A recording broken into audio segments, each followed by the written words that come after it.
아모스 지난 시간에 이어서 오늘 두 번째로 우리가 좀 살펴보도록 하겠습니다. 우리가 지난 시간에 살펴보았던 말씀 한번 정리해보죠.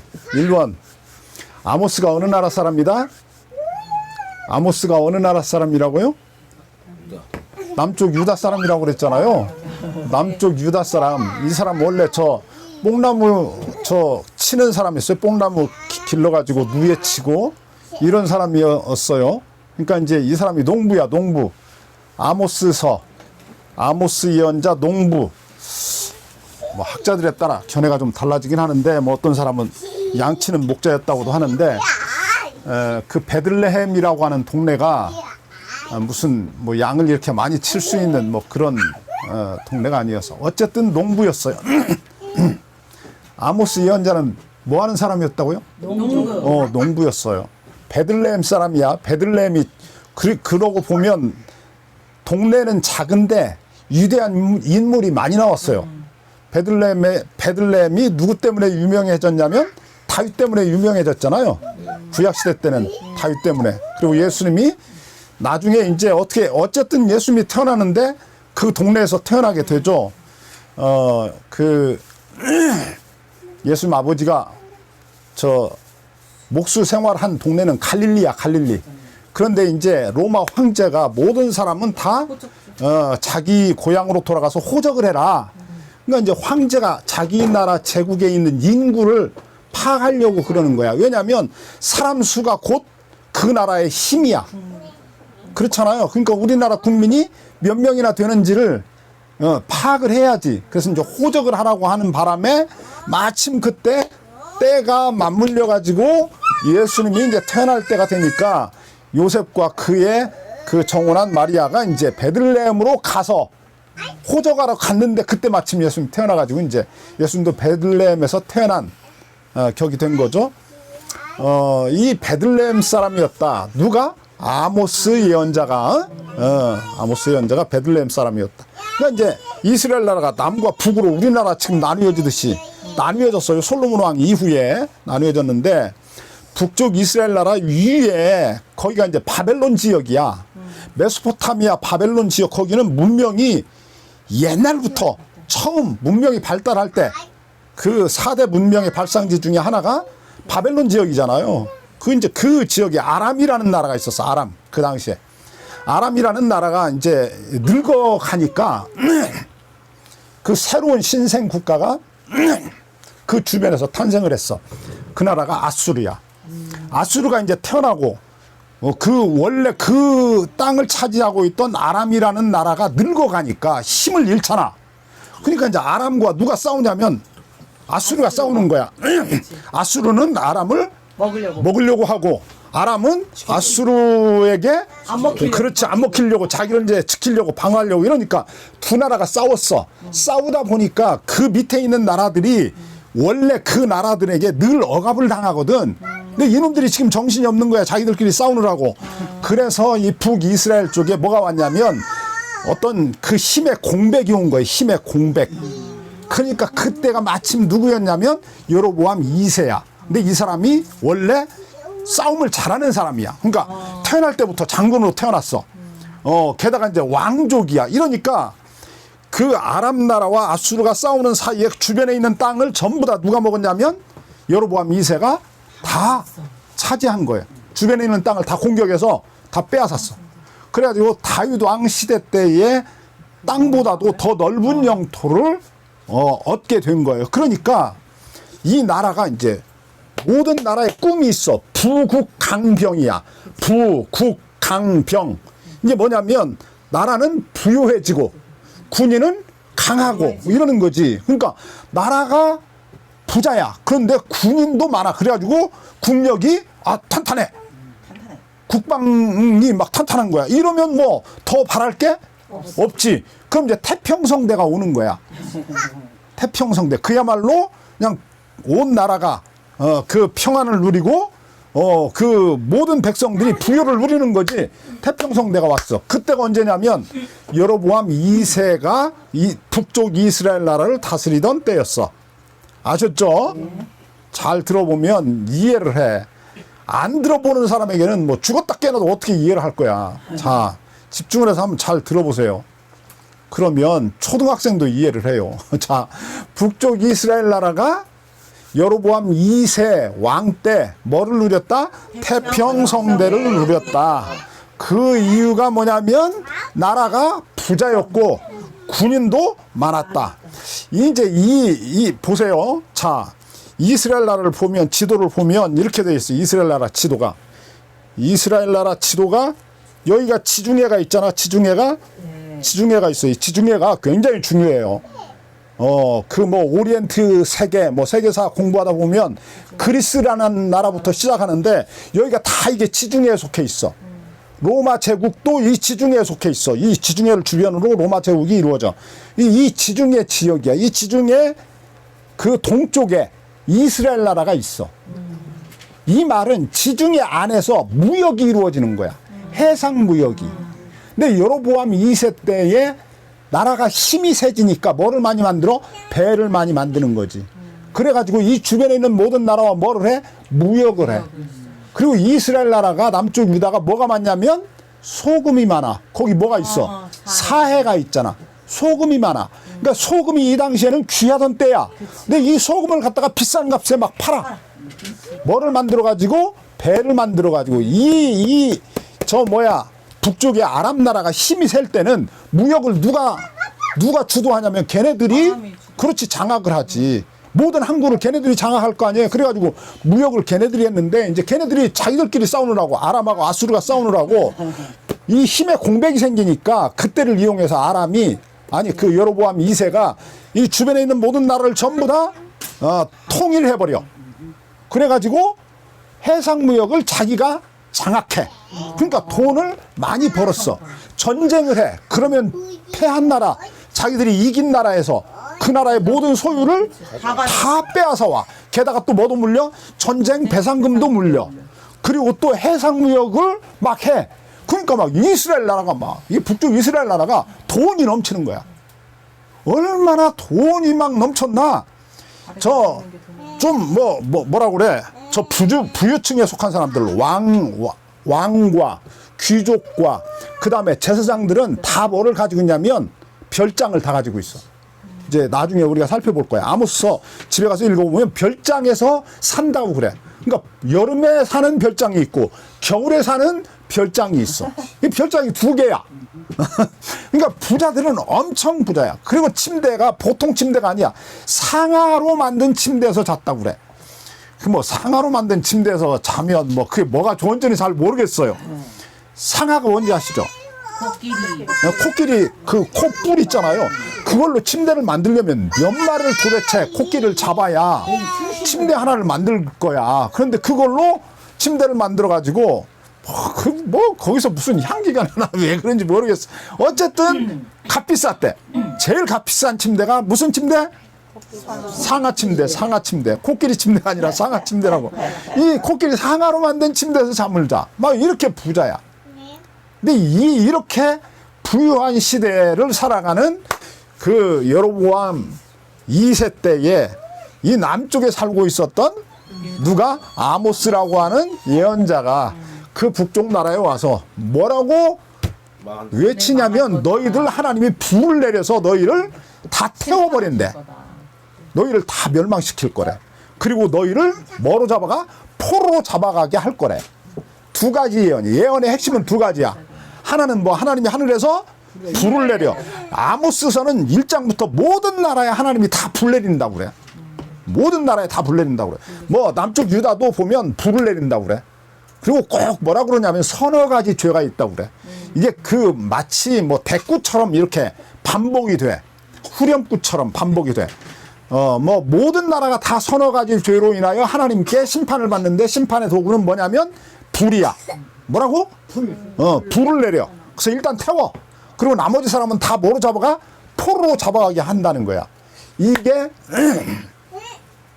아모스 예언자가 이스라엘 나라 주변에 있는 모든 나라들에게 한 예언이야. 그러면 도대체 걔네들이 뭐를 얼마나 잘못했길래 하나님께서 그런 심판을 하시겠다고 하는가를 좀 우리가 한번 살펴보겠습니다. 태평한 시대를 살아가는 그들이 도대체 무슨 죄를 저질러? 그렇잖아. 돈이 막 넘치는데 뭐 죄 저지를 게 있어? 죄 저지를 게 없잖아. 보세요. 자, 우리의 창고가 가득가득 찼어. 그런데 뭐 욕심을 더 내. 네, 우리는 창고가 가득 차면 욕심을 더 내? 그러니까 짓는 죄가 있겠죠. 사람이 말이야. 봐, 사람이. 등 따시고 사람이 봐. 배가 부르게 먹었어. 그러면 뭐 더 먹어?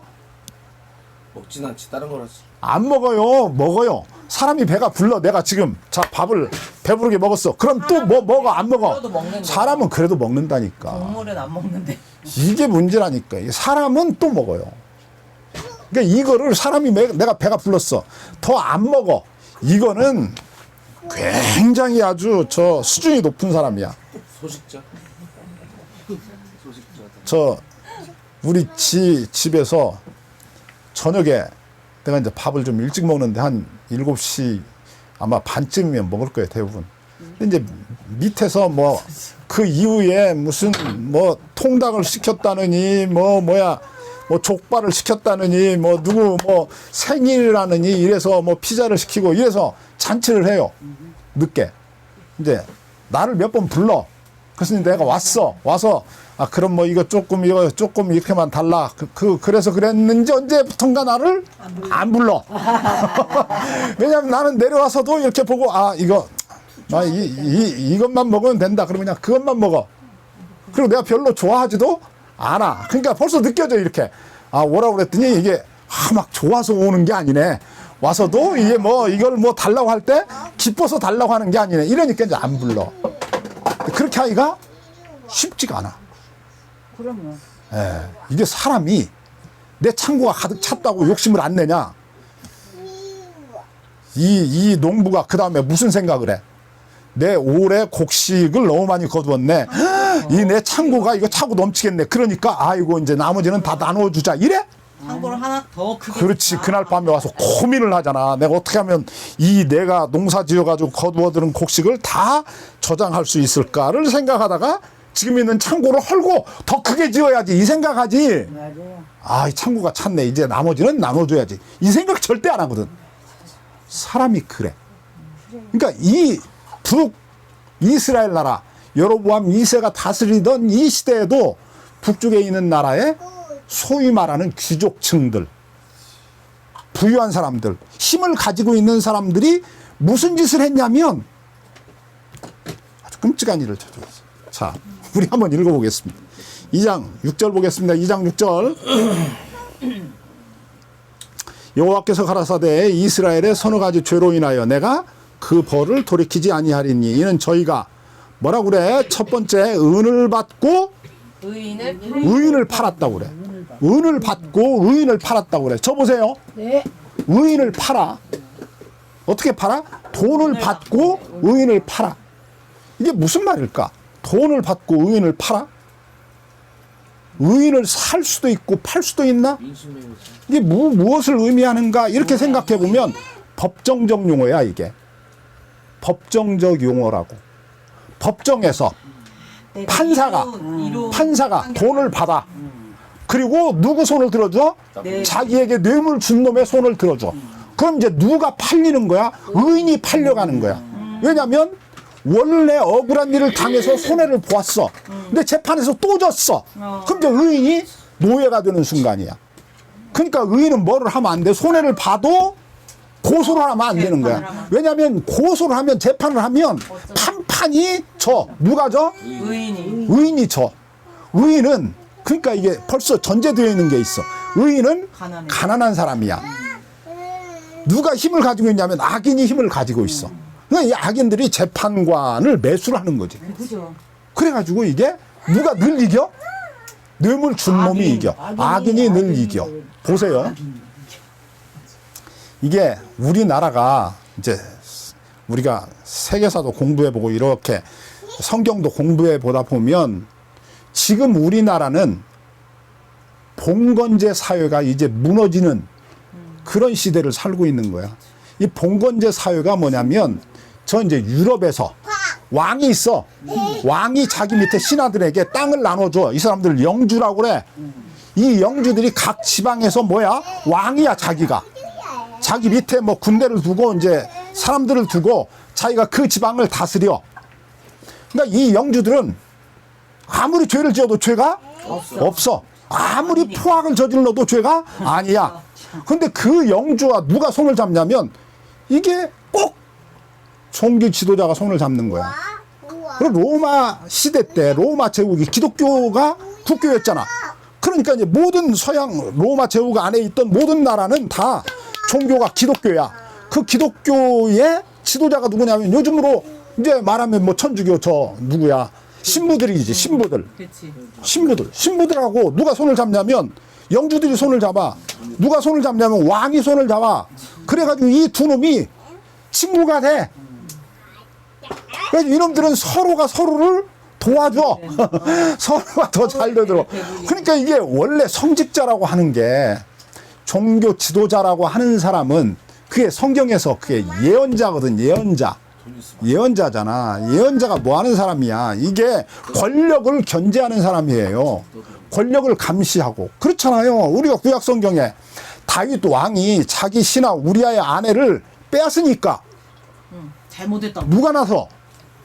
나단 예언자가 나서잖아. 나단 예언자가. 어? 나서가지고 뭐라 그래? 왕이 잘못했다는 거지. 잘못했다. 그렇잖아. 그치. 왕이 죄인이라고 그러잖아요.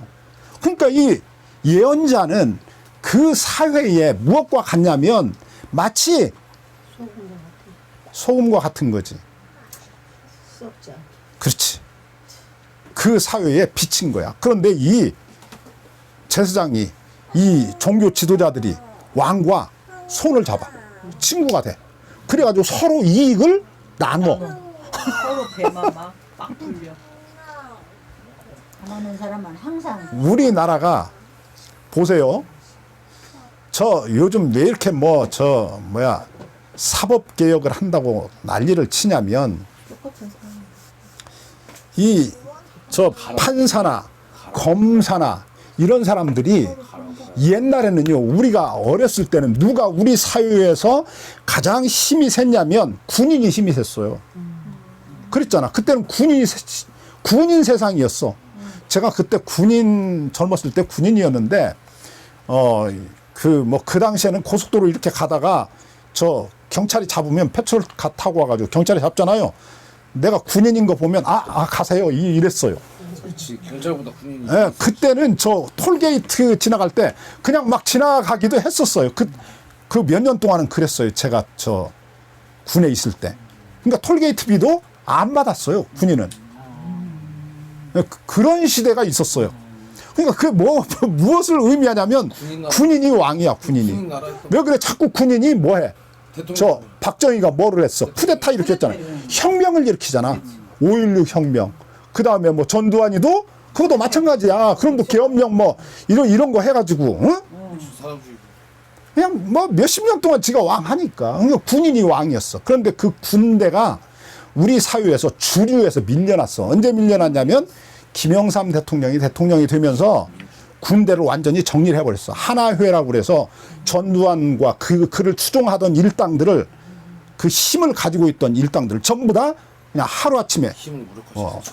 그 장성들 36명인가 몇 명인가를 그냥 목을 쳐버렸어요. 예. 그런 일이 있었어. 그러고 나니까 이제 군인들이 힘을 잃어버린 거야. 그렇지. 비빌 데가 없으니까. 그러니까 군대도 힘을 가진 놈들이 있었어. 전두환과 그를 추종하던 일당들.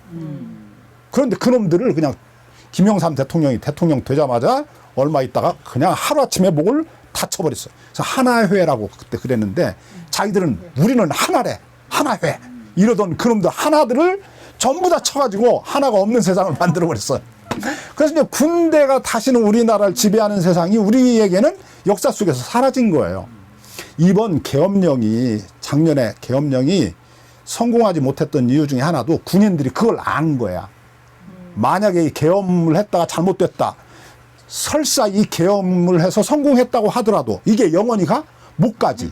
대한민국에서 절대 영원히 못 가지. 그러면 책임을 물을 거야. 그럼 어떻게 무슨 책임을 얼마나 내가 짊어지게 될 것인가를 생각하니까 이 군인들이 안 움직인 거야. 게다가 군인들 중에서 깨어있는 사람들은 서강대교 그 대교 앞에서 딱 기다리고 있었던 거 아니야. 조성현인가 그 대령이 군인들을 끌고 언제라도 2차 계엄하면 가서 치겠다고. 2차 계엄을 하면 용산으로 쳐들어가려고 조성현 대령이 군대를 끌고 서강대교 앞에서 기다리고 있었대요. 그래서 2차 계엄을 못했다는 거야. 2차 계엄하면 자기들에게 군대가 쳐들어올 것 같으니까. 조성현 대령한테 국방부 장관이 명령을 하는데 안 들어. 그리고 군대를 서강대교 앞에다가 딱 배치해놓고 기다리고 있는 거야. 그러니까 만약에 2차 계엄하면 용산 치겠다는 거지. 그래서 두려워가지고 계엄을 못했다는 거예요. 그런데 우리 사회에 이 군대 이놈들이 우리 사회를 막 뭐 쥐락펴락하는 이 힘을 빼앗았더니 이 힘을 누가 가져갔냐면 검사와 저 뭐라고 그래 뭐 법무부라고 해야지. 이제 검사가 뭐 줄이지만 검사 판사 이놈들이 그 힘을 가져간 거야. 그리고 자기들이 이제 국민 위에 군림해 왔어. 지금까지 그랬어. 자기들이. 그래가지고 이 이재명 대통령을 죄를 막 만들어가지고 뒤집어 씌워서 감옥에 보내려고 하는데 없어 씨가. 이게 아무리 털어도 안 나와 막. 300 그러니까 뭐 저 이재명이가 죄인이라고 어떤 죄를 짓는 거를 내가 보았다라고 말하는 사람은 있어. 근데 그것만 가지고는 이 사람이 위증할 수도 있잖아. 위증을 할 수도 있으니까 물증이 있어야 되거든. 우리 이제 저 재판이 증거 재판주의잖아요. 그래서 증거가 있어야 되거든. 근데 증거는 안 나오고 누구는 나와? 증인은 나와. 증인만 나와. 그러니까 이거를 잡아놓지를 못한 거야. 그 짓을 누가 했냐면 저 대통령 되자마자 윤석열이가 지 마누라가 날마다 들볶잖아. 왜 김정숙이 안 집어넣냐? 왜 이재명이 마누라 왜 안 집어넣냐? 막 이 김건희가 막 윤석열이한테 날마다 집어넣으라고 그래. 왜 이재명이 못 집어넣냐? 막 이러면 이제 윤석열이가 또 저 뭐 법무부 장관 뭐 통해서 뭐 검찰총장 통해서 막 압력을 넣어. 막 빨리 잡아넣으라고. 근데 걔네들도 뭐 잡아넣으려면 뭐 잡아놓을 거리가 있어야지. 그치. 못 잡아넣은 거야. 맨날 똑같은 얘기를 하는 것도 이놈들이 이제 드디어 임자를 만난 거야. 이제 이재명 대통령이 앞으로 남은 대통령 임기 동안에 사법부를 완전히 힘을 뺄 것 같아. 발톱도 다 빼고 이빨도 다 빼고 이렇게 빼서 국민을 위해서 헌신하고 국민을 위해서 봉사하는 법무부가 돼야지. 이놈들이 자기들을 위한 법무부를 만든 거야. 근데 재판을 절대 올바르게 안 해. 맞아. 뭐 초코파이 하나 뭐 어디서 뭐 가져갔다 뭐 냉장고에서 초코파이 뭐 하나 뭐 누가 뭐 먹었다고 그래가지고 그 사람을 법으로 끌고 갔더니 이거를 뭐 5만 얼마에다가 뭐 몇 년 뭐 형을 때리려고 그랬는데 이번에 뭐 판사가 이 전주에서 일어났더만 네, 전주에서. 그 판사가 무죄를 때려가지고 그냥 혐의 없음.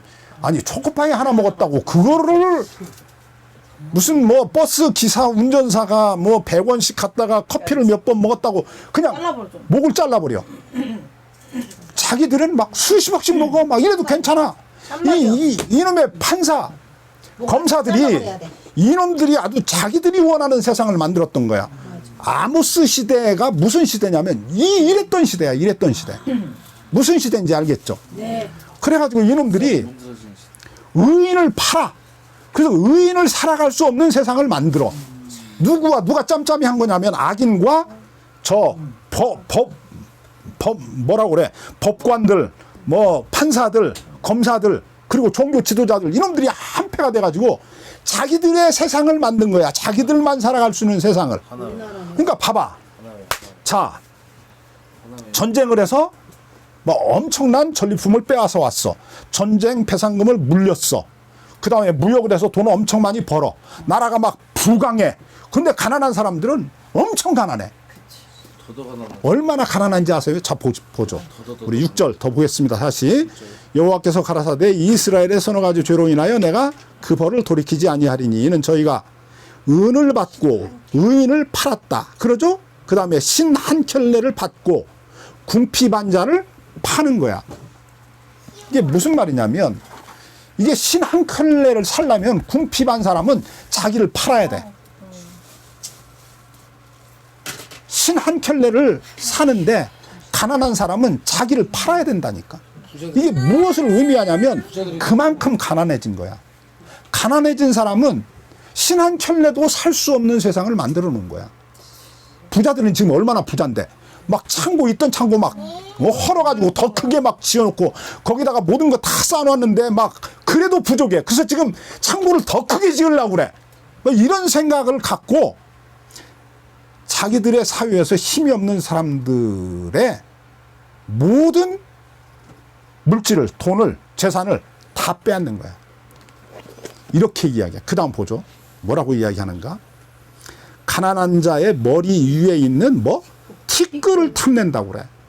가난한 자가 머리 위에 티끌이 있어. 그럼 그 티끌도 탐을 내. 누가? 부자들이. 누가? 종교 지도자가, 왕이, 귀족들이. 힘이 있는 공직자들이 그딴 짓을 하는 거야. 그래서 가난한 사람은 아예 그냥 뼈만 남게 추려 막 이렇게 쭉 빨아먹으려고. 아유, 진짜 이게 나쁜 놈들이야. 이 시대에 이스라엘 나라의 정치, 종교, 사회, 경제 이 모든 부분에서 힘이 있었던 놈들이 힘 없는 사람들을 이렇게 막 수탈을 했어. 수탈, 늑탈 막 이렇게 빼앗았어. 지금 우리나라에 그 다음에 이거로 그친 게 아니야. 또 보죠. 무슨 짓을 하는지. 그 다음 보겠습니다. 7절. 자, 가난한 자의 머리에 있는 티끌을 탐내며 겸손한 자의 길을 어떻게 한다고 그래? 굽게 해. 그러니까 그 세상에서 올바르게 살아가려고 하는 사람은 살지를 못하게. 그래서 모두가 다 자기들처럼 이렇게 죄인을 만들어. 어? 겸손한 사람, 의인이 살아갈 수 없는 세상을 만들어. 그리고 또 그 다음 보죠. 이건 아주 뭐 끔찍한 일이야. 부자가 한 젊은 여인에게 다녀왔다 그래. 부자 아버지와 아들이 한 젊은 여자에게 다녀왔다. 이게 무엇을 의미하냐면 한 여자를 두고 아버지와 아들이 함께 성관계를 갖는 거야. 한 젊은 여자를 놓고. 그러니까 이 젊은 여자가 자기 아버지의 애인도 되고 아들의 애인도 되고 이런 사회를 만들었어. 그러니까 그 시대에는 젊고 예쁜 아가씨들은 다 어떻게 만들었냐면 부자들이 잡아다가 자기의 아버지의 애인을 삼고 아들의 애인을 삼고. 그래서 어떻게 했냐? 나의 거룩한 이름을 더럽혔다 그래. 거룩한 하나님의 이름을 더럽혔다 그래. 자, 거룩이라고 하는 단어가 성경에 쓰이면 이게 어떤 의미로, 이 단어가 어떤 의미로 쓰였냐? 첫 번째가 구별이라고 그랬어요. 분리야, 분리. 그러니까 하나님과 연결이 되잖아. 내가 하나님께 속하잖아. 그러면 하나님과 세상에 있는 모든 것은 다 달라. 구분이 되는 거야. 하나님은 유일한 분 아니야. 그래서 하나님과 우리가 연결이 되면 나는 세상 사람과 달라. 우리가 삶을 살아가는 방식은 세상 사람이 살아가는 삶의 방식과 달라야 돼. 이게 구별이야. 그러니까 거룩은 곧 구별이야. 우리는 달라. 너희는 저들 중에서 나와서 따로 있어라 라고 하나님이 말해. 아시겠죠? 그런데 이건 이방인들이나 하는 짓이야.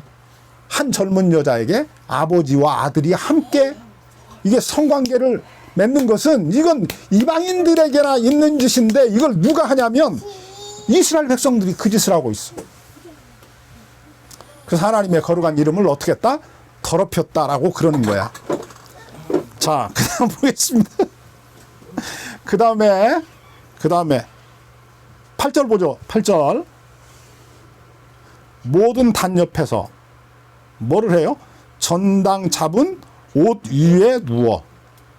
모든 단 옆에서. 그 단은 뭐를 이야기하냐면 제단을 이야기해. 제단. 뭘 이야기한다고? 계단. 제단. 그러니까 예배당 안에서 예배당 안에서 뭐를 해? 전당 잡아온 옷을 깔고 그 위에 누워. 봐요. 전당 잡아 가져온 옷을 담요를 만드는 거야. 담요를 만들어서 그 위에 누우려면 전당 잡은 옷이 하나 가지고 되겠어요? 우리가 이게 바닥에 그냥 옷 한 벌 깔고 그 다음에 누우면 베겨서 못 자. 그러잖아. 그러니까 전당 잡아온 옷이 많은 거야.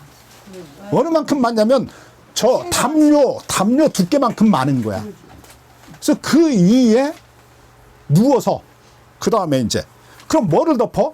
전당 잡아온 옷을 덮어. 이해했죠? 네. 자, 이스라엘 나라에서 봐. 예수님이 그러잖아. 너희가 혹시 누구의 옷을 전당 잡았거든. 해가 지기 전에 주라고 그러잖아. 돌려주라고 그러잖아. 왜냐하면 그 옷은 그에게 피부라고 그래. 피부. 그의 살갗이다 그래. 유대인들에게는 이 옷이 이게 이불이고 그게 곧 옷이야. 그러니까 이게 없으면 살아가기가 어려워. 이건 일상생활에서 첫 번째 필수품이야. 먹는 것 다음에 옷이야. 유대인에게는 특히 그래. 근데 이 옷을 전당을 다 잡아왔어.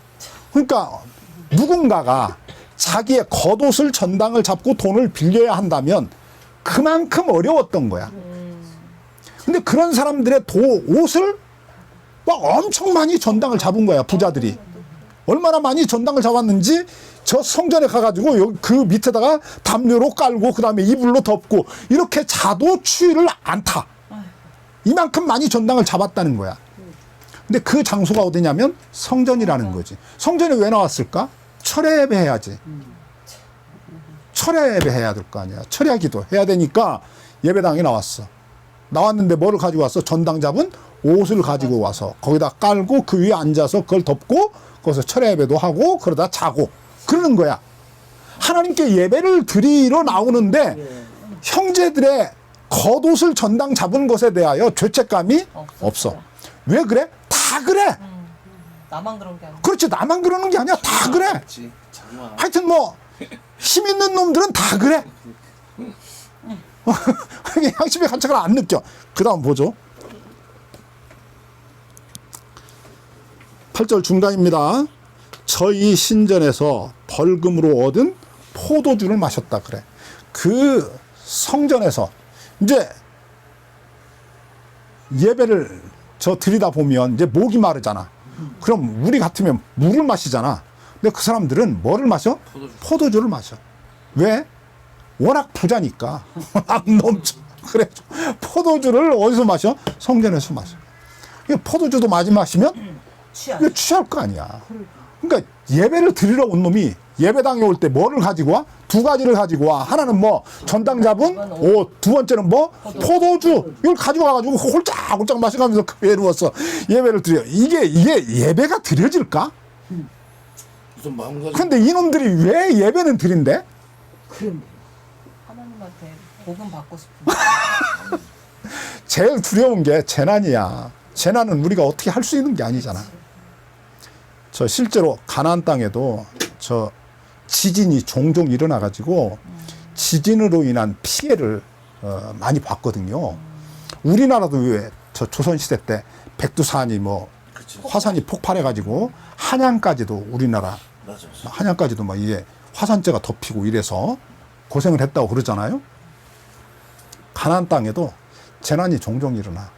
게다가 또 저 아람 나라가 아수르와 정권 교체가 되면 또 쳐들어올 수 있어. 그러니까 이제 하나님께 와서 뭐라고? 하나님, 우리가 드리는 이 예물을 받으시고, 그렇지. 우리를 좀 모든 재난과 환란으로부터 지켜주세요. 이제 이러는 거지. 종교지도자들이 그렇게 허락을 시키는지도 몰라. 쉽지는 뭐라고. 그런데 그렇게 가능하다고 믿었다는 거 아니야.